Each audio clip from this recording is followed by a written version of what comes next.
తండ్రి, ఫిబ్రవరి మాసంలో 2వ పునరుత్థానం మా అర్పణలతో తండ్రి మీ సన్నిధిలో చేరి మిమ్మల్ని స్తుతించి ఆరాధించి మిమ్మల్ని గర్వపరిచి మీ నామాన్ని ఎత్తుపట్టుటకు మీరు మాకు ఇచ్చినటువంటి గొప్ప అవకాశం మీకు వందనాలు చెల్లిస్తున్నాము నాయన. మీ ప్రియబిడ్డలందరూ తండ్రి మీ సన్నిధిలో చేరి ఉన్నాము, మీరు మా మధ్య ఉన్నారని నమ్ముచున్నాము తండ్రి. మీ ఆత్మ ద్వారా మమ్మల్ని నడిపించి మీరు మాతో మాట్లాడే మాటలు నాయన మేము శ్రద్ధగా విని వాటి ప్రకారం జీవించి మేము మీ రాజ్య వారసులమై అనేకులను మీ వైపు తిరుగుటకు మమ్మల్ని వాడుకోమని ఈ ఆరాధన కార్యక్రమం మొదటి నుండి చివరి వరకు మరోసారి మీ చేతులకు అప్పగించుకుంటూ మా కొరకు నాయన యేసుక్రీస్తు పరిశుద్ధ నామమున మీకు దేవునిగా ప్రార్థించి వేడుకుంటున్నాము తండ్రి. దయచేసి కూర్చోండి.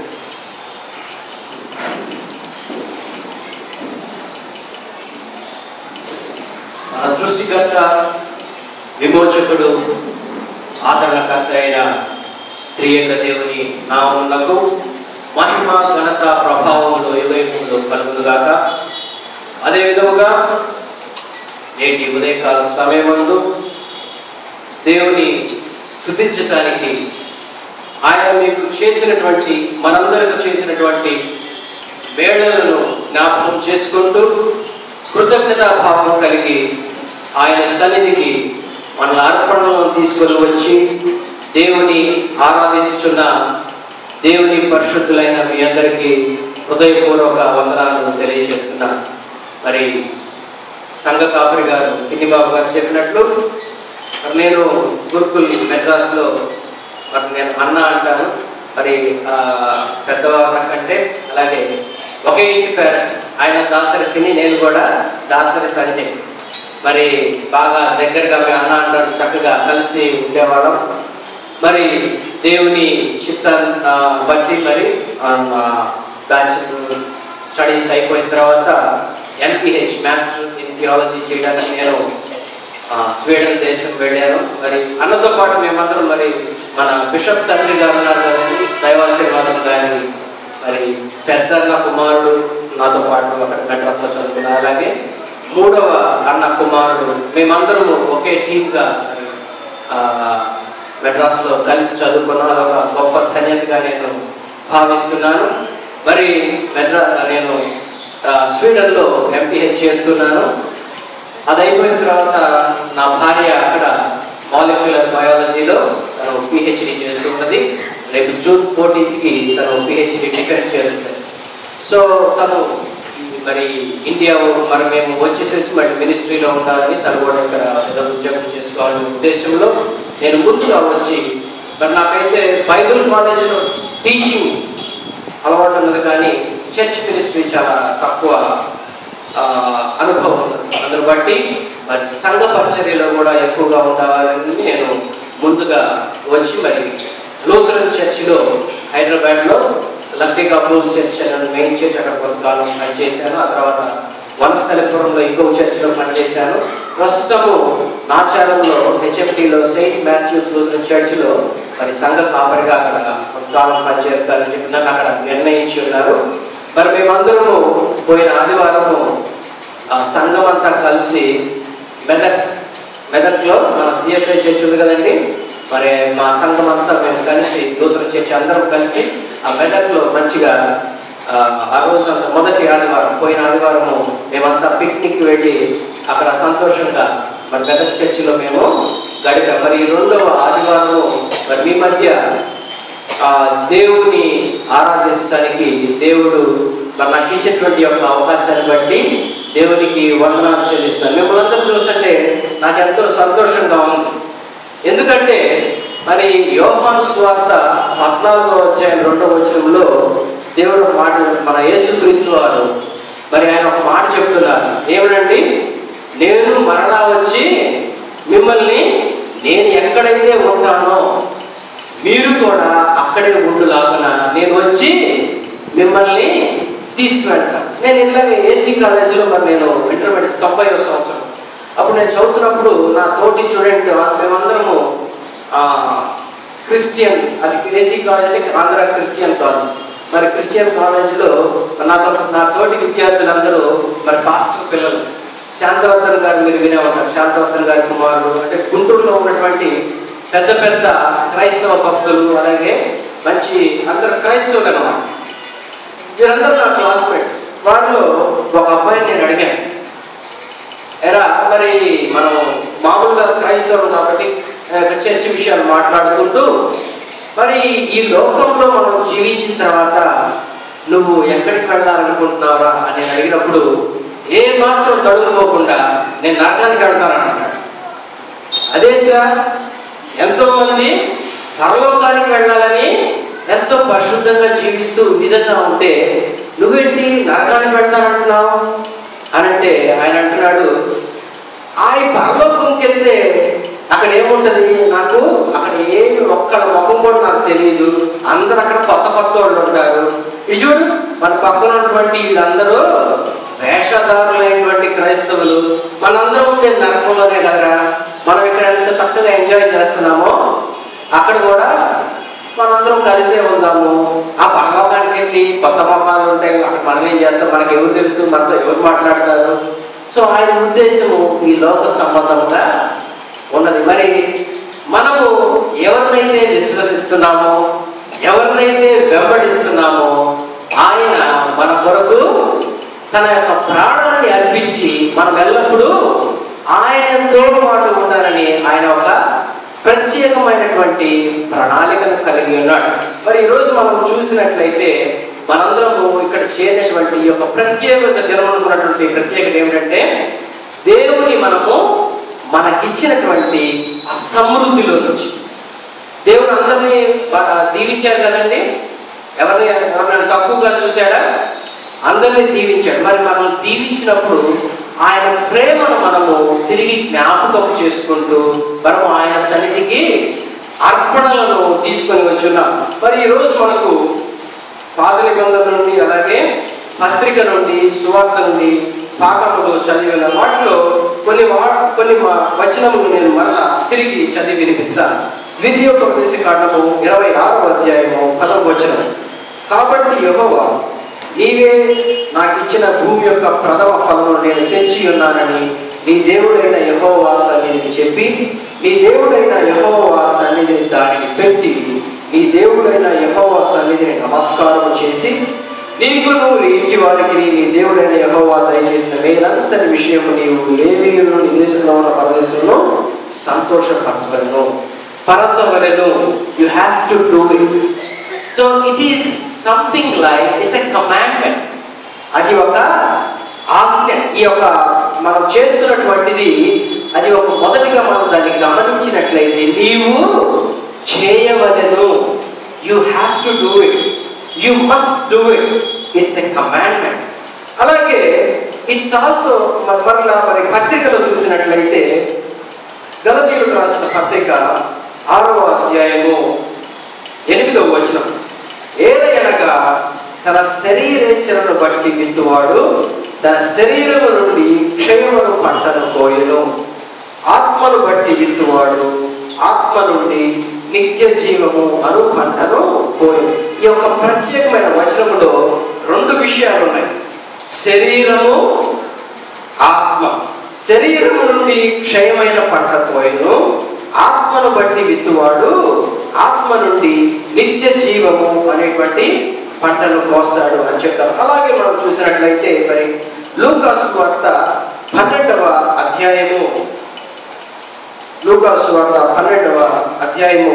29వ వచనం చూసినట్లయితే, ఏమి తిందుమో ఏమి తాగుదుమో అని విచారింపకుడి, అనుమానము కలిగి ఉండకుడి. ఈ లోకపు జనులు వీటన్నిటినీ వెదుకుదురు, ఇవి మీకు కావలసి ఉన్నవని మీ తండ్రికి తెలియదు. మీరైతే ఆయన రాజ్యమును, అక్కడ ఒకటి వేస్తుంది, దేవుని రాజ్యము, ఆయన రాజ్యమును వెదుకుడి, దానితో కూడా ఇవి మీకు అనుగ్రహింపబడు. మరి ఈ యొక్క మాటలు చూసినట్లయితే లూకాసు వార్త 12వ అధ్యాయంలో రాయబడి ఈ మాటలు చూసినట్లయితే ఇవి మరి ఇంగ్లీష్ బైబిల్లో చూస్తే అవి రెడ్ లెటర్స్ తో రాసి ఉంటాయి. రెడ్ లెటర్స్ తో రాసి ఉండటం అంటే అవి యేసుక్రీస్తు వారు స్వయంగా పలికినటువంటి మాటలు. ఆయన చెబుతూ ఉన్నాడు, ఈ లోకపు జనులు ఇవన్నీ వెతుకుతారు, ఇవి మీకు కావలసి ఉన్నవని మీ తండ్రికి తెలుసు. మీరు ఈ లోకంలో సంబంధించినటువంటి ఈ విషయాలు ఏమేమి విషయాలు, ఏమి తిందుమో, ఏమి తాగుదామో, బిడ్డల కోసము ఎంత బ్యాంక్ బ్యాలెన్స్ దాచిపెట్టుదామో, వారి కోసము ఎన్ని బిల్డింగ్స్ కట్టుదామో, వారి కోసము ఎన్ని మ్యూచువల్ ఫండ్స్ లో ఇన్వెస్ట్ చేద్దామా, లేకపోతే వారికి ఏమి పొందామా, లేకపోతే మనము ఈ స్థితి కంటే వేరే స్థితిలో ఉండడానికి ఏం చేద్దామా, మనం ఎక్కడ డబ్బులు పెట్టి ఏమొస్తుందా, ఏ పంట వేస్తా, ఈ యొక్క లోక సంబంధమైనటువంటి విషయాల్లో మీరు అట్లా ఉండొద్దు. మీరు దేవుని రాజ్యములకు సంబంధించినటువంటి విషయాలను గురించి ఆలోచించమని చెప్పేసి యేసుక్రీస్తు వారు స్వయంగా చెప్పినటువంటి మాటలు. మరి మన యొక్క ఈ అర్పణ పండుగ, లేదంటే కోత పండుగ, లేదంటే కృతజ్ఞతతో మనం దేవుని సన్నిధికి, దేవుడు మనకి ఇచ్చినటువంటి సమృద్ధిలోని మనం తెచ్చి ఆయనను ఆరాధించుతాం. మొదటగా చూసినట్లయితే మరి పాత నిబంధనలో అది it's a command. And also, if we look into it in another angle, it says something. It is a relation between our Creator and us. మనకి మన దేవునికి ఉన్నటువంటి సంబంధాన్ని తెలియజేస్తుంది. ఎలాగంటే ఒక తండ్రి ఇంట్లో బిడ్డలు ఉన్నారనుకోండి, రోడ్డు మీద అప్పుడే ఏదైనా అమ్ముకునేటువంటి జామకాయల బండి వెళ్తా ఉంది. తండ్రి మరి బిడ్డల్ని ప్రేమిస్తాడు కాబట్టి వెంటనే బిడ్డ అడగకుండానే వెంటనే జామ పండు కొనిచ్చేస్తాడు. ఈలోపు చెనక్కాయల బండి వచ్చేసి మళ్ళీ అడగకుండానే చెనక్కాయలు కొనిచ్చేసి, మళ్ళీ ఐస్ క్రీమ్ బండి వచ్చింది, మళ్ళీ ఐస్ క్రీమ్ కొనిచ్చాడు, మళ్ళీ ఆ తర్వాత ఇంకోటి వచ్చేస్తాడు. తండ్రి పని ఇక వాళ్ళిద్దరికి మధ్య ఉన్నటువంటి సంబంధం ఎట్లా ఉంది?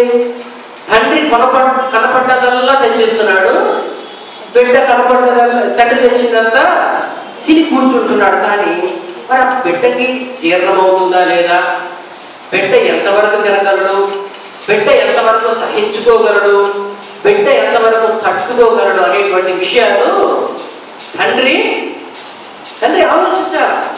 అది ఒక రిలేషన్. ఓకే, ఆ తర్వాత మరి అసలు బిడ్డకు ఆకలి అవుతుందా లేదా, దేవుడు మనకు కనపడ్డదల్లా ఇస్తా ఉన్నాడు అనుకోండి, మనకి అసలు ఈ లోకంలో అది అర్థం కాదు. ఆయనకి మనకు ఒక సంబంధం అనేటువంటి ఉండదు.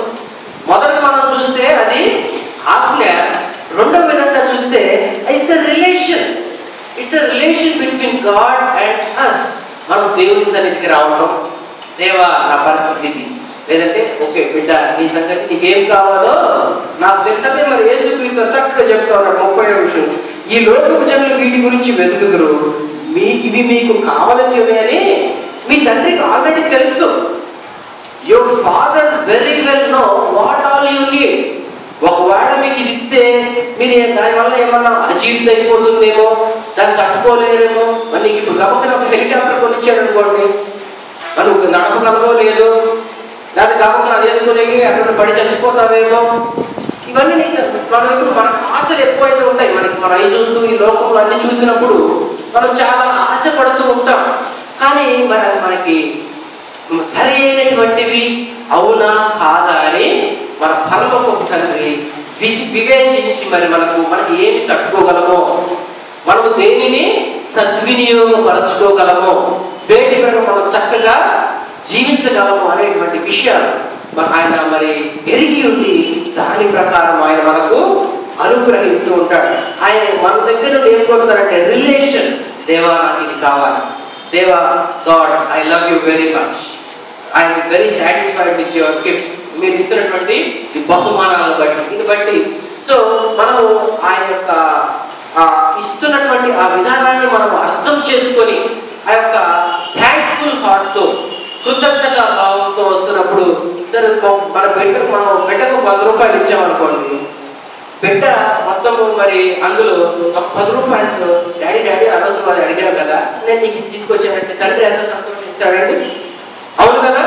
సో అదే విధంగా దేవుడు మనకి ఇచ్చే సమృద్ధిలో నుండి మనం ఆయన ప్రేమిస్తున్నాం అనేటువంటి గుర్తుగా మరి ఆయన సన్నిధికి మనం తీసుకొస్తున్నటువంటి అర్పణలో ఆయనకి ఎంతో చాలా ప్రియమైనటువంటి, it's also shows that we love him very much.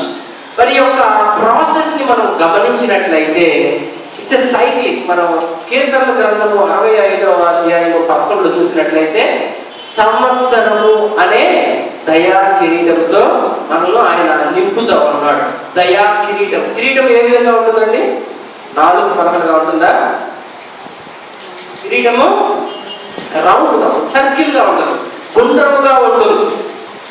ఈ యొక్క మరి సంవత్సరము అనేటువంటి దయా కిరీటం. సంవత్సరము ఇది సైకిల్, అది ఒక వృత్తాకారం. ఈ సంవత్సరము మరి ఫిబ్రవరి, మరి నెక్స్ట్ ఇయర్ మరలా ఫిబ్రవరి.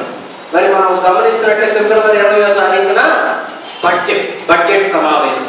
మరి సంవత్సరానికి బడ్జెట్, ఆ తర్వాత మరలా ఇంకో సంవత్సరం. మరి అలాగే దేవుడు మన ఎడల, మన బిడ్డలు కొత్త తరగతిలోకి వెళ్తారు, మొదటి నుండి చదువుకుంటారు. సంవత్సరాంతానికి వారు మరి పాస్ అయి ఉత్తీర్ణులయ్యి వారు క్రొత్త తరగతిలోనికి వెళ్తారు. అలాగే మన విషయంలో మరి పాడి పంటలు ఉన్నవాళ్ళు మరి పొలంలో విత్తుతారు. అలాగే సంవత్సరం అయిన తర్వాత వాటిని మరలా విత్తుతారు. It's a cyclic process.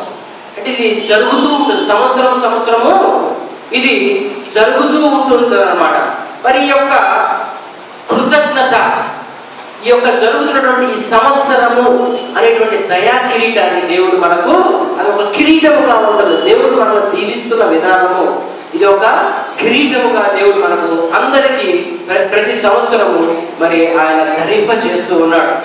అలాగే చూసినట్లయితే మరి యాకోబు పత్రికలో మరి యాకోబు భక్తుడు చెప్తా ఉన్నాడు, శ్రేష్టమైనటువంటి యాకోబు పత్రిక 1వ అధ్యాయం 17వ వచనంలో శ్రేష్టమైనటువంటి ప్రతి ఈవియు, చూడండి ఒకసారి, శ్రేష్టమైనటువంటి ప్రతి ఈవియు, సంపూర్ణమైన ప్రతి వరము, ఈ యొక్క జీవితము మనకు దేవుడు అనుగ్రహించాడు. మరి పురుషులకు స్త్రీలను భార్యలుగా, స్త్రీలకు పురుషులను భర్తలుగా అనుగ్రహిస్తున్నాడు, వాళ్ళకు బిడ్డలను అనుగ్రహిస్తున్నాడు. ఈ విధంగా దేవుడు ఈవులను ఇస్తూ, అంత మాత్రమే కాకుండా ఆయన వరములను ఇస్తున్నాడు. మనం చేస్తున్నటువంటి మన కష్టార్జితము మనం తిరిగి ఇంటికి తెచ్చుకొని అనుభవించేటువంటి కృపను, మరి వాటిని అర్థం చేసుకునేటువంటి ఆ యొక్క విషయాలన్నింటినీ, అటువంటి వరములన్నిటినీ దేవుడు మనకు అనుగ్రహిస్తా ఉన్నాం. మరి యేసుక్రీస్తు వారు ఆయన చెప్పినటువంటి మాట ఏమిటి?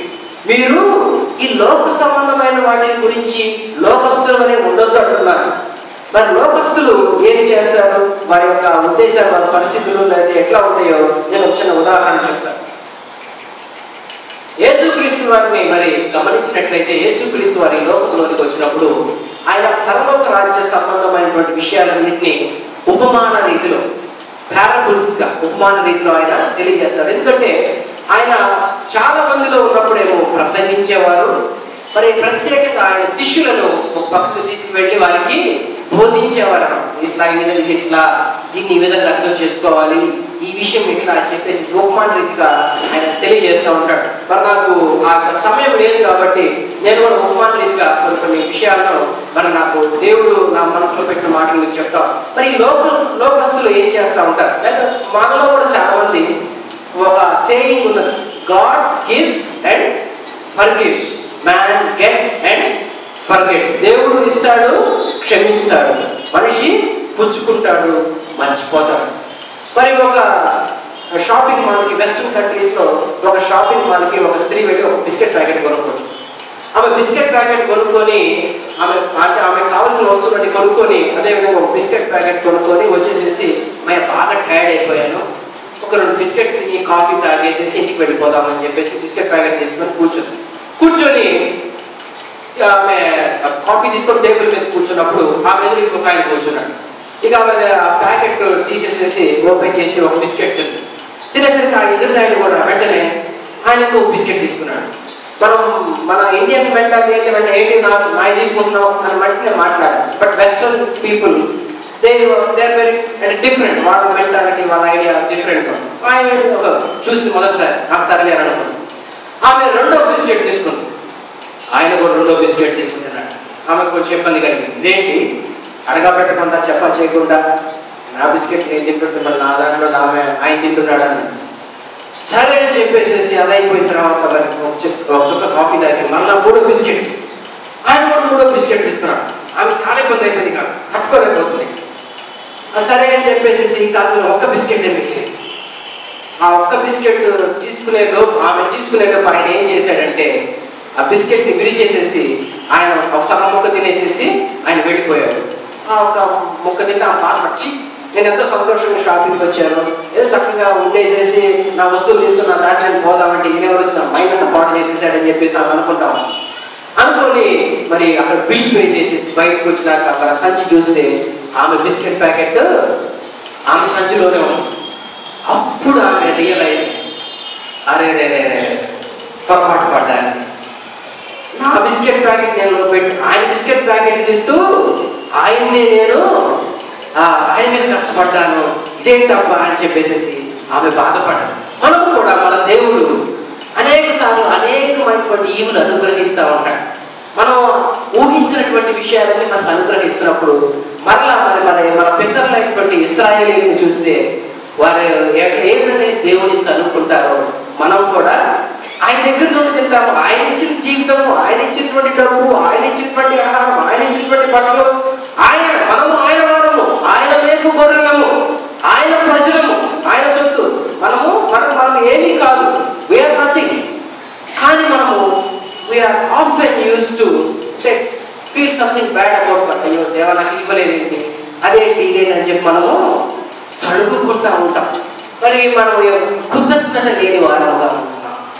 అది దేవుని సన్నిధిలో మరి commandment and also there is a problem in relation. Also దేవునికి మనకు ఉన్నటువంటి సంబంధంకి రిలేషనల్ ప్రాబ్లం వస్తుంది. మనము ఆయన వారము, మనకు కలిగిన సమస్తము ఆయన వల్లే కలిగింది అనేటువంటి కృతజ్ఞత భావం మనము కలిగి ఉండాలి. అలాగే ఇంకొక రకమైనటువంటి ప్రజలు ఉన్నారు. వారు ఏంటంటే గ్రీడీ, సమస్తము నాకే కాదు, సెల్ఫిష్ పీపుల్, సమస్తము నాకే కాదు. వారు ఎట్లా ఉంటారంటే మరి ఒక ఆయన ఇట్లానే ఆయన సోమరివాడు, అలాగే అత్యాసక్తి కలిగిన వాడు. ఆయన కుర్రోడు ఒకసారి ఇట్లానే దేవుని దగ్గర బాగా ప్రార్థన చేసి, దేవా నాకు ఒక వరము కావాలి. ఆ వరం ఏంటంటే నేను నోటితో చెప్పకుండానే నేను మనసులో ఏది అనుకుంటే అది జరిగిపోవాలి, ఆ వరం ఇస్తావా దేవా అంటే బాగా తపస్సు చేశాడు. ఏం చేశాడు, ఆఖరికి ఆ వరాన్ని పొందుకున్నాడు. సో ఆయన ఏం చేస్తున్నాడు, ఆ వరం పొందుకొని బయటకు వచ్చాడు. ఓకే, ఆయనకు ఆ వరం వచ్చింది. కాబట్టి నాకు ఒక పెద్ద రాజగృహం కావాలని మనసులో అనుకున్నాడు. వెంటనే రాజగృహం వచ్చేసి మనసులో అనుకున్నాడు. ఎందుకంటే అత్యాశ కదండి, అత్యాశ తర్వాత దాంతోపాటు సోమరితనం కూడా తోడైంది. మరి అత్యాశతో ఆయన మామూలుగా నాకు రాజగృహం వచ్చేసి నేను ఒక పెద్ద మహారాజులాగా అయిపోవాలని మనసులో అనుకున్నాడు. మహారాజు అయిపోయాడు. ఆ తర్వాత నాకు పెద్ద రాజ్యం కావాలి అనుకున్నాడు. రాజ్యం వచ్చేసి ఆ తర్వాత నాకు ఒక అందమైన భార్య, ఎక్కడ కూడా అందమైన భార్య కావాలనుకున్నాడు. సరేనని ఆ అందమైన భార్య వచ్చి అనుకుంటున్నాడు. లోపల నోటితో చెప్పట్లేదు, అనుకుంటున్నాడు జరిగిపోతాం. అరే భార్య వచ్చేసి అరే చాలా అందంగా ఉంది అనుకొని ఆ తర్వాత ఈమెకి ఎవ్వరికి లేని వస్తువులన్నీ ఆమె అన్నిటితో ఆమె అలంకరింపబడాలని మనసులో అనుకున్నాడు. ఆమెకి మొత్తం పైన కింద దాకా అన్ని ఆభరణాలు వచ్చేసేసి ఆ ఒక్కసారి అక్కడ రాగానే అవి ఏంటి ఈమె దెయ్యం లాగుంది అని అనుకున్నాడు. వెంటనే దెయ్యం అయ్యి ఆయన చంపేసి అత్యాశ. చూడండి, మనకు తెలుసు కదండి, మరి ఆ బాతు గుడ్డు తినకుండా బాతు. సో ఇటువంటి మనము యొక్క ఇశ్రాయేలును కూడా గమనించినట్లయితే వారు ఏ రోజు కావాల్సిన మన్నా ఆ రోజే ఏరుకోబడి వాడు అత్యాశక్తి పోతారు. దేవుడు విడుదలమైన మనము ఆయన పైన మనం కనిపెట్టుకొని ఆయన మనకు ఏమి ఇవ్వదలిచాడో ఆయనకు మనకు ఉన్నటువంటి సంబంధాన్ని మనము చాలా జాగ్రత్తగా కాపాడాలి. మరి యేసుక్రీస్తు వారు స్వయంగా చెప్పే ఇవన్నీ లోకములకు సంబంధించిన విషయాలు. ఇప్పుడు నేను మాట్లాడిన విషయాలన్నీ లోకములకు సంబంధించిన విషయాలు. మరి యేసుక్రీస్తు వారు 30వ వచనంలో చూస్తే 31వ వచనం, లూకా సువార్త 12వ అధ్యాయం 31, మీరైతే ఆయన రాజ్యమును వెతుకుడి. ఆయన రాజ్యమును ఏంటి యేసుక్రీస్తు వారు చెప్తున్నారు, రాజ్యమును వెతకమంటాడు ఏంటి? మరి మనం ఉన్న రాజ్యం ఏంటి? మనం మరి బాహ్యంగా చూసినట్లయితే మనం ఇప్పుడు కాంగ్రెస్ వారిచే పరిపాలించబడతాం. మరి టీడీపీ, వైఎస్ఆర్సీపీ, కమ్యూనిస్ట్ రకరకాల రాజ్యాలు ఉన్నాయి. కానీ ఈ భూలోకంలో ఆత్మీయంగా గమనించినట్లయితే మనము అంధకార సంబంధమైనటువంటి రాజ్యములో ఉన్నాము. యేసుక్రీస్తు వారు ఏం చెప్తున్నాడు? దేవుని రాజ్యముని యేసుక్రీస్తు వారు చెప్తున్నాడు. ఈ లోక సంబంధమైనటువంటి వెతకండి, పరలోక రాజ్యాన్ని వెతకండి, దేవుని రాజ్యాన్ని వెతకండి అని అంటున్నాడు. మరి ఈ దేవుని రాజ్యము లేదా? లేదు కాబట్టి యేసుక్రీస్తు వారు వెతకమంటున్నాడు. మరి ఈ లోకం అసలు ఈ భూమిని సృజించినప్పుడు దేవుడు మానవునికి ఒక ఆజ్ఞ ఇచ్చాడు.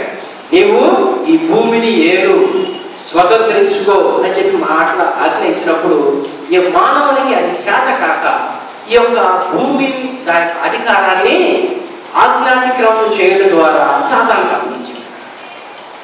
అది విషయం మనకి ఏ విధంగా తెలుస్తుంది? మరి లూకా సువార్త 5వ అధ్యాయం 4వ అధ్యాయము 5-6 వచనాలు ఒకసారి చూడండి. అప్పుడు అపవాది ఆయనను తీసుకుపోయి భూలోక రాజ్యములన్నింటినీ ఒక్క నిమిషం ఆయనను చూపించి, ఈ అధికారమంతయు ఈ రాజ్యముల మహిమయు నీకిద్దును, అది నాకు అప్పగింపబడి ఉన్నది. అది నాకు అప్పగింపబడి. సాతాను యేసుక్రీస్తు వారితో ధైర్యంగా చెప్తున్నాడు, ఈ లోకము దీని సమస్తము అది నాకు అప్పగింపబడి ఉన్నది. ఎవరు అప్పగించారండి? సాతానికి ఎవరు అప్పగించారు? మానవుడు. మన ఆది తండ్రి అయినటువంటి దేవుడు ఆదాము తీసుకెళ్ళి చేతగాగా ఏం చేశాడు? సాతానికి ఇచ్చాడు. మరి సాతాను వచ్చి దేవుడి దగ్గరికి వచ్చేమంటున్నాడు, నువ్వు నాకు ఒక్కసారి నమస్కరించి చాలు, ఇదంతా నేను నీకు ఇస్తాను అన్నప్పుడు మరి సాతాన్ని యేసుక్రీస్తు వారు ఏ విధంగా చేయించాడు మనం తర్వాత చదివేస్తాం. ఈ యొక్క మనము ఉన్నటువంటి ఈ రాజ్యము అంధకార సంబంధమైనటువంటిది.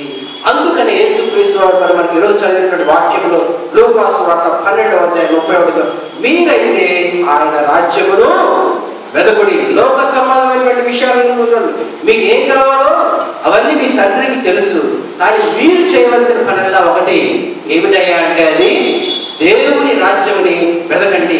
కాబట్టి నేను కొన్ని లెసన్స్ పత్రికలు చెప్తాను, కొంచెం త్వరగా తీసి చదవగలిగిన వాళ్ళకి ఒక వచ్చిన చదవని మా సమయం చాలా తక్కువ ఉన్నది, ముందుకు వెళ్ళిపోవడం. మత్తయి సువార్త 4వ అధ్యాయం 17వ వచనం గమనిక చదవండి. మత్తయి సువార్త 4వ అధ్యాయం 17వ వచనం.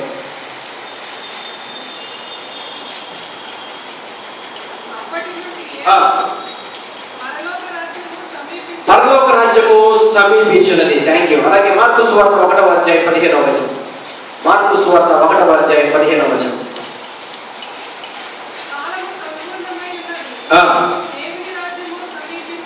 దేవుని రాజ్యము సమీపించినది. Thank you very much. అలాగే లూకా సువార్త 4వ అధ్యాయము 43వ వచనం.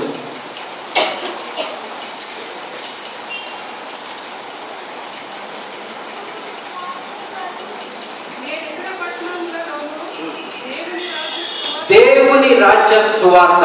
అలాగే యోహాను సువార్త 3వ అధ్యాయం 3వ వచనం. అక్కడ ఏముంటుందంటే, ఒకడు కొత్తగా జన్మిస్తేనే కానీ వాడు దేవుని రాజ్యమును చూడలేదు. మరి యేసుక్రీస్తు వారి యొక్క జీవితంలో మనం చూసినట్లయితే మరి ఆ యొక్క యూద మతంలో కానీ వాళ్ళ కల్చర్లో కానీ 30 సంవత్సరాలు వచ్చేంత వరకు ఎవరు టీచర్గా కానీ మాస్టర్గా కానీ లేదా ఒక పనిని కానీ నేర్పించాలంటే at least we need to have 30 years of age. ఒకళ్ళు ఒక మాస్టర్ కావాలన్నా, టీచర్ కావాలన్నా, మన వృత్తిని వేరే వాళ్ళకి నేర్పించాలన్నా, ఒక సమాజంలో ఒక స్టేటస్ కావాలంటే కనీసం 30 సంవత్సరాలు ఉన్నారు. ఆ 30 సంవత్సరాలు యేసుక్రీస్తు వారు మన వలె మానవునిగా ఉండి 30 సంవత్సరాలు దాటిన తర్వాత ఆయన ఈ లోకంలోనికి ఏ పని నిమిత్తం అయితే వచ్చాడో ఆ పని ఏమిటయ్యా అంటే మనం ఆ యొక్క దేవుని రాజ్యము ఈ లోకంలోనికి తీసుకురావాలి. ఎందుకంటే ఈ లోకము సాతాను రాజ్యముగా ఉన్నది. అందుని బట్టి మరి మనం లూకా సువార్త 12:31లో మీరు దేవుని రాజ్యాన్ని వెతకండి. ఈ యొక్క దేవుని రాజ్యము గురించి ఒకే విషయం గురించి 4 వ్యక్తులు చెప్తుంటే అది ఎంత ప్రాముఖ్యమైనటువంటి విషయం అండి.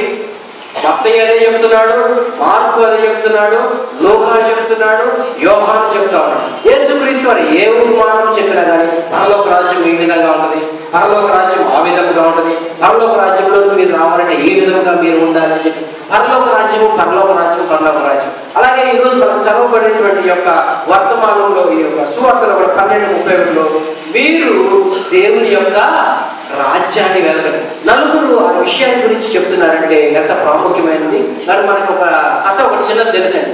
ఒక అతను ఒక మేకలో లేకపోతే కుక్కలో మేకను తీసుకెళ్తే 4 కలిసి నలుగురు పర్లాంకులు కలిసి మేక ఎందుకు కుక్కని ఇంకా చెప్పేసి దాన్ని కుక్కని తీసుకెళ్తే మేకను మార్చేసేసేస్తారు కానీ మీకు అందరికీ అది తెలిసే ఉంటుంది అనుకున్నా. ఆ విధంగా నలుగురు ఆ యొక్క విషయాన్ని గట్టిగా చెప్తే అది ఎంతో ప్రాముఖ్యమైనటువంటి విషయం. ఇక్కడ యేసుక్రీస్తు వారు కూడా పరలోక రాజ్యం గురించి అనేక మార్లు చెప్తా ఉన్నారు. అలాగే శిష్యులు మరి ఆయనతో ఉన్నటువంటి శిష్యులు కూడా ఆ యొక్క విషయాన్ని ఆయన చెప్తా ఉన్నాడు. మరి పరలోక రాజ్యంలోనికి మరి మనం ఏ విధంగా ప్రవేశించగలము, దేవుని యొక్క రాజ్యము వెతకటము అంటే ఏమిటి? మరి ఇక్కడ పౌలు భక్తుడు అదే చెప్తున్నాడు. శరీరము నుండి క్షయమగు పంట కోయును, ఆత్మను బట్టి విత్తువాడు ఆత్మ నుండి నిత్య జీవము అను పంటను కోయును. ఆత్మను బట్టి విత్తటము అనగా ఏమిటి? మరి కొన్ని వచనాలు బైబిల్లో చూసేసి మనము ముందుకు వెళ్ళిపోదాం. మరి యేసుక్రీస్తు వారి లోకంలోకి వచ్చి పరలోక రాజ్యం గురించి అనేక ఉపమానాలు చెప్తూ లూకాసు వార్త 19వ అధ్యాయం పక్కనే ఉన్న లూకాసు వార్త 19వ అధ్యాయము 11 నుండి 27 వచనాలు చూసినట్లయితే అక్కడ ఒక రాజు దేశాంతరం వెళ్తూ 10 మందిని పిలిచి 10 మందికి ఒక్కొక్క మీద అక్కడ ఉపమానం, అక్కడ ఆ ఉపమానం మీరు చదివినట్లయితే అది కూడా దేవుని రాజ్యం అనే మాట మీరు అక్కడ చూడగలరు. మరి ఆ యొక్క 10 మందిని పిలిచి 10 మందికి ఒక్కొక్క కాయిన్ ఇచ్చాడు. ఒక్కొక్క కాయిన్ ఇచ్చి మీరు వ్యాపారం చేయండి. 10 మందికి 10 మీనాలు ఇచ్చాడు. అనగా ప్రతి ఒక్కరికి దేవుడు తమ సువార్తను అనుగ్రహించాడు. అంటే ఈ యొక్క ఉపమానము దేనికి సాదృశ్యంగా ఉన్నదంటే పరలోక రాజ్యములకు సాదృశ్యం. అంటే మనందరికి దేవుడు తన సువార్తను ఇచ్చాడు. నీకు ఒక సువార్త, నాకు ఒక సువార్త, అలాగే 10 మందికి 10 సువార్త. అనగా మనకు రక్షణను అనుగ్రహించాడు. ఆయన బిడ్డలుగా జీవించడానికి కృపను అనుగ్రహించాడు. ఇదే దీనికి సంబంధించినటువంటి ఇంకొక ఉపమానం మత్తయి సువార్త 25వ అధ్యాయము 14వ వచనం నుండి 30వ వచనం చూసినట్లయితే అక్కడ ఒకతనికి 5 తలాంతులు, ఇంకొకతనికి 2 తలాంతులు, ఇంకొకతనికి 1 తలాంతు ఇచ్చాడు. లూకాసు వార్తలో చూస్తే ఒక్కొక్కరికి ఒక్కొక్కటి ఇచ్చాడు. అంటే సువార్త, రక్షణ భాగ్యము, దేవుని బిడ్డలుగా మనం జీవించడానికి, ఆయన యొక్క గుణాతిశయములను ప్రచురించడానికి మనకి ఇచ్చినటువంటి సువార్త. మత్తయి సువార్తలో మనం చూసినట్లయితే తలాంతులు ఇచ్చాడు. తలాంతులు అనగా చాలా మంది మిస్అండర్స్టాండ్ చేసుకుంటారు. తలాంతులు అంటే పాడటము, నేను బాగా పాడతాను, లేదంటే నేను బాగా సువార్తను బాగా చెప్పగలను, లేదంటే నాకు ఫలానా తలాంతులు ఇచ్చాడు దేవుడు, నేను బాగా ఇది చేయగలను అది చేయగలను. చాలా మంది మరి ఈ విధంగా మాట్లాడుతూ ఉంటారు. మరి యేసుక్రీస్తు వారు ఆయన 2వ రాకడలో తిరుగు మన యొక్క క్రైస్తవ నిరీక్షణ ఏమిటంటే మన దేవుడు మన కోసము మరలా వస్తాడు. మరి వచ్చినప్పుడు మరి ఆయన మనం ఏమి చేశాము? మీరందరికీ నేను మీనా ఇచ్చాను, అనగా రక్షణను ఇచ్చాను. మరి అలాగే రక్షణతో పాటు మీ అందరికీ తలాంతులు ఇచ్చాను. తలాంతులు ఏమి అయ్యా అంటే ఆయన చూపించినటువంటి దయ, ప్రేమ, జాలి, తగ్గింపు. అవి చాలా మంది నేను బాగా పాడగలను, నేను బాగా మాట్లాడగలను, నేను బాగా వాక్యం చెప్పగలను, నాకు ఆ వరం ఉన్నది, ఈ వరం ఉన్నది, నాకు పాస్. దేవుడు వచ్చేసేసి నువ్వేం సంపాదించావు, నీకు తలాంతులు ఇచ్చారంటే చాలా మంది ఏం చెప్తారంటే దేవాలు నాకు చాలా తలాంతులు ఇచ్చావు కానీ నేను అది ఉపయోగించుకోవడానికి మా సంఘ పెద్దల అవకాశం లేదు, అది మా పాస్టర్ గారి అవకాశం లేదు, అది లేదు ఇది లేదని చెప్పేసి ఈ యొక్క బాహ్య సంబంధమైనటువంటి టాలెంట్స్ గురించి మాట్లాడుతూ ఉంటారు. కానీ దేవుడు మనకి ఇక్కడ చెప్పే విషయాలంటే పరలోక రాజ్య సంబంధమైనటువంటి తలాంతులు, వాటిని మనము విత్తాలి. మనం బాహ్యంగా చూసినట్లయితే ఈ మన పంట పొలాల్లో మరి యొక్క కూరగాయలు, పండ్లు, ధాన్యము ఇవన్నీ పండిస్తాం, అవన్నీ విత్తుతాం. కానీ ఆత్మ మరి యేసుక్రీస్తు వారు 12లో చెప్తున్నారు అంటే ఆత్మ సంబంధమైనటువంటి దేవుని రాజ్యాన్ని వెతకండి అంటున్నాడు. అలాగే పౌలు భక్తుడు కూడా ఆత్మను బట్టి విత్తండి. ఆత్మను బట్టి విత్తడం అంటే యేసుక్రీస్తు వారు మనకు చూపించినటువంటి ప్రేమ. మరి ఆయన చెప్తారు హృదయ శుద్ధి గల వారు ధన్యులు, అలాగే దుఃఖపడు వారు ధన్యులు, నీతి నిమిత్తం హింసింపబడి వారు ధన్యులు. ఈ యొక్క తలాంతులు కలిగి ఉండటము, ఈ తలాంతుల ద్వారా దేవుని యొక్క ప్రేమను ఇతరులలో మనము నాటాలి. యేసుక్రీస్తు వారు మరి ఎంతగా మనల్ని ప్రేమించాడండి. ఆయన ప్రేమించాడు కాబట్టి ఆయన ఈ లోకంలోనికి మన కోసం చనిపోవడానికి వస్తాడు. మరి ఆయన జననం చూసినట్లయితే ఆయన పరలోకంలో వస్తా ఒక పెద్ద కుర్చీ, ఇటు ఒక 1000 మంది దూతల్ని, అటొక 10,000 మంది దూతలను తీసుకొచ్చాడండి. ఆయన ఈ లోకంలో జన్మించినప్పుడు పశువుల పాకలో ఎంతగా తగ్గించుకున్నాడండి. అలాగే ఆయన జీవితాంతం మరి మనం చూసినట్లయితే ఎంతో మంది దగ్గరికి వెళ్ళి స్వార్థ పరిచయం చేసి చాలా మరి వాటిలో ఒక సన్నివేశం 38 సంవత్సరాల నుండి పక్షవాయు కలిగినటువంటి ఆయన శీలను కోనేరు దగ్గర ఉంటే, నేను పరలోకం నుండి వచ్చాను, నేను దేవుణ్ణి, నీ పరిగెత్తుకొని పరిగెత్తు అట్లా మాట్లాడాడండి. మరి ఎట్లా మాట్లాడాడు? నీవు స్వస్థత పరగొచ్చున్నావా? Would you like to be healed? నీవు ఎంత తగ్గించుకున్నాడు? స్వస్థత పరగొచ్చున్నావా? ఎంత తగ్గించుకున్నాడు? అదేవిధంగా మరి ఆయన చనిపోయేప్పుడు కూడా యేసుక్రీస్తు వారిని మనం గమనించినట్లయితే, ఆయన జీవితాన్ని గమనించినట్లయితే ఒక గొప్ప సన్నివేశం ఎవరైనా చెప్పగలరండి? ఆయన జీవితంలో ఆయన చనిపోయే విషయం అప్పుడు కూడా ఎంతో తగ్గించుకున్నాడు, ఎంతో తగ్గించుకున్నాడు. ఎవరైనా చెప్పగలరా? సరే, చాలా మంది ఉన్నారు కాబట్టి నేనే చెప్తాను. ఆయన శిష్యుల యొక్క పాదాలు ఎంత తగ్గించుకున్నాడు. ఆయన పరలోకమైనటువంటి దేవుడు ఏంటి, మనం దేనికి పనికిరానటువంటి దరిద్రులమైనటువంటి మానవుల యొక్క పాదాలు ఆయన కడగడం ఏంటండి?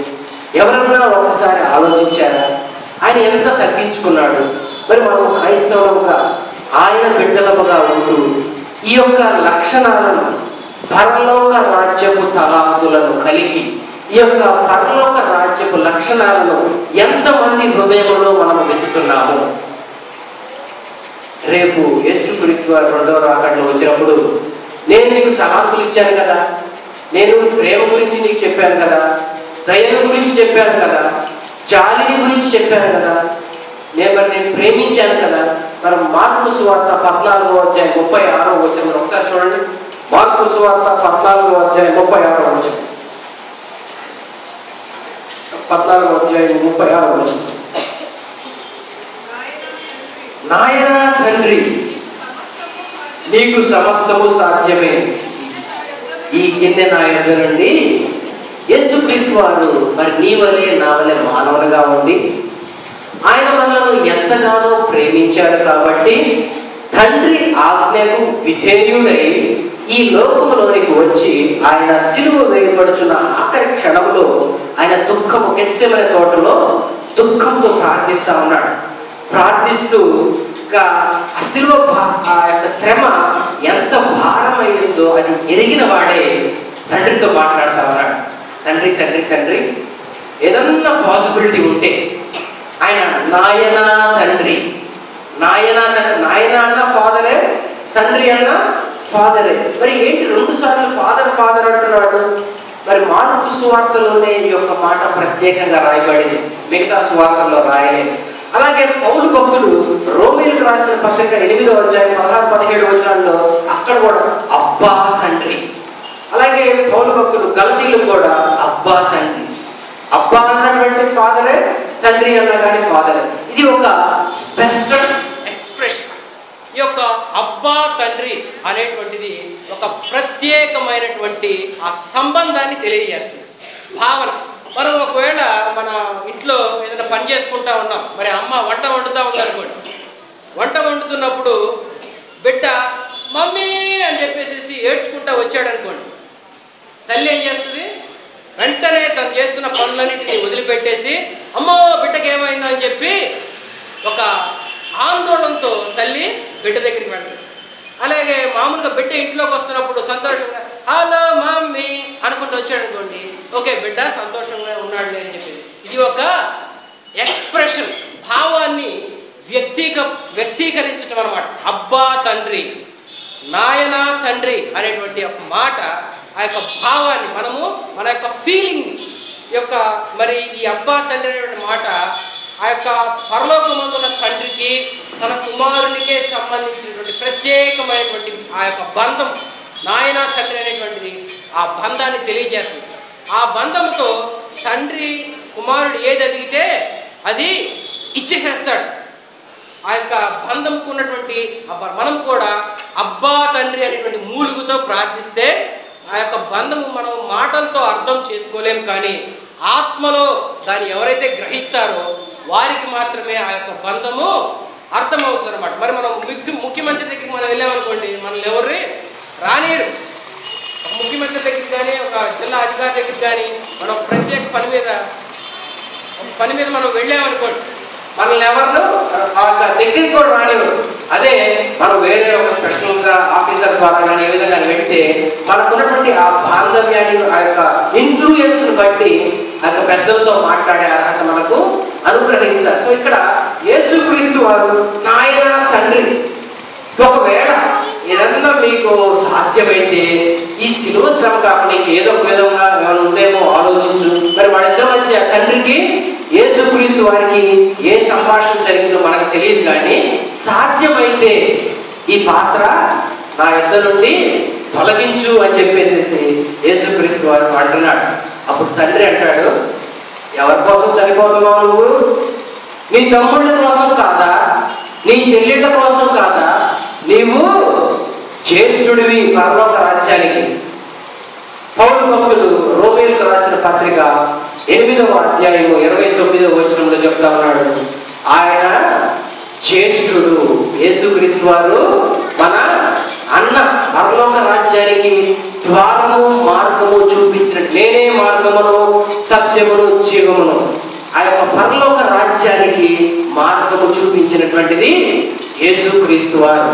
మరి ఆయన ఎంతగా ప్రేమిస్తే మన కోసం ఆయన చనిపోతాడు. మరి ప్రాణము అర్పించినటువంటి దేవుడు మనకు ఈ లోకములో ఇళ్ళు కానివ్వండి, బ్యాంకు బ్యాలెన్స్లు కానివ్వండి, ఉద్యోగాలు కానివ్వండి, వీటన్నిటినీ ఇవ్వడా? ప్రాణాన్నే ఇచ్చాడు. ఇవన్నీ ఏమి లెక్కండి ఆయనకు. కానీ మనము ఈ లోక సంబంధమైనటువంటి విషయాలను పక్కన పెట్టి ఆయన దేవుని రాజ్యములకు సంబంధించినటువంటి ఒక మార్గాన్ని మనందరికీ ఆయన చూపించి ఉన్నాడు. నేనే మార్గమును సత్యమును. ఆ మార్గము నా యొక్క కాడి చాలా సులువు, అది భారంగా ఉండదు. మీరు ఏం కలిగి ఉండాలంటే పరలోక రాజ్యపు లక్షణాలు, తగ్గింపు, ప్రేమ, జాలి, దయ, కనికరము అనేటువంటి ఈ తలాంతులు కలిగి ఉండండి. మిమ్మల్ని మీరు కనపరుచుకునేటువంటి బాహ్యం కాదు, మీ ద్వారా నన్ను కనపరిచేటువంటి ఆ యొక్క లక్షణాలను దేవుని బిడ్డలుగా మీరు ఈ లోకంలో జీవించండి. మరి పౌలు భక్తుడు చెప్తా ఉన్నాడు 6వ అధ్యాయం, కొరింథీయులకు రాసిన పత్రిక 6వ అధ్యాయము 8వ వచనంలో, ఆత్మను బట్టి విత్తువాడు ఆత్మ నుండి నిత్య జీవము, పునరుద్ధానమును జీవమును నేనే అని చెప్తాను. సో మరి యొక్క పౌలు భక్తుడు దేవుడు మరి యేసుక్రీస్తు వారు బాప్తిస్మం తీసుకున్నప్పుడు యేసుక్రీస్తు వారి మీద ఏ ఆత్మ అయితే ఉన్నదో అదే ఆత్మ పౌలు భక్తుల మీదకి వచ్చినప్పుడు ఆయన రాస్తున్నటువంటి పరిశుద్ధమైనటువంటి మాటలు ఇవి. ఆత్మను బట్టి విత్తువాడు. మనము ఈ మామూలుగా బెండకాయ విత్తనాలు ఇస్తే బెండకాయ వేస్తే, కాకరకాయ విత్తనాలు వేస్తే కాకరకాయ, ములక్కాయ విత్తనాలు వేస్తే, మరి మనం ఆత్మను బట్టి విత్తాలి. ఆత్మను బట్టి ఏమి విత్తాలండి? ప్రేమ, జాలి, కనికరము, తగ్గింపు స్వభావం, ఇవన్నీ యేసుక్రీస్తు వారు వేటి గురించి అయితే మనందరికీ తన యొక్క గ్రంథంలో పొందుపరిచి ఉన్నారో వాటన్నిటిని మనము ఆత్మీయ కన్నుల ద్వారా గ్రహించి ఆ యొక్క విత్తనాలను ముందు మన హృదయంలో వేసుకొని మనము అంటే ఆయన దేవుడు ఏ విధంగా అయితే మరి యేసుక్రీస్తు చూసాం కదండి, పక్షవాయువు కలవారిని ఆయనని నీవు స్వస్థత పరగొడుచున్నావా అని అడుగుతాడు. అలాగే నేటి దినమందు దేవుడు మనందరినీ పరిశుద్ధాత్ముడు అడుగుతా ఉన్నాడు, నీ హృదయంలో నాకు చోటిస్తావా? యేసుక్రీస్తు వారు ఆయన అడుగుతున్నాడు, నీవు స్వస్థత పరచగోరుచున్నావా? అలాగే నేటి దినమందు పరిశుద్ధాత్మ దేవుడు మనల్ని అడుగుతున్నాడు, నీ హృదయంలో నాకు చోటిస్తావా? ఒకవేళ నీవు నీ హృదయంలో నాకు చోటిస్తే నేను హృదయంలోనికి వచ్చి ఈ యొక్క ఆత్మ సంబంధమైనటువంటి విత్తనాలు వెతకడానికి నేను నీకు సహాయం చేస్తాను నా ప్రియ బిడ్డ అని చెప్పి దేవుడు అడుగుతా ఉన్నాడు. మరి ఆయన యొక్క యోహాను సువార్త 14:2-3 వచనాల్లో ఆయన తిరిగి వచ్చి మనలను ఆయన తీసుకువెళ్ళేటప్పుడు మరి ఎంతమందికి నువ్వు నా యొక్క ప్రేమను అందించావు, ఎంతమంది దగ్గర నేను నువ్వు తగ్గించుకొని నా బిడ్డగా నేను నీవు కనపరుచుకున్నావు? ఎంతమందికి ఆ జాలి కలిగి ఉన్నావు?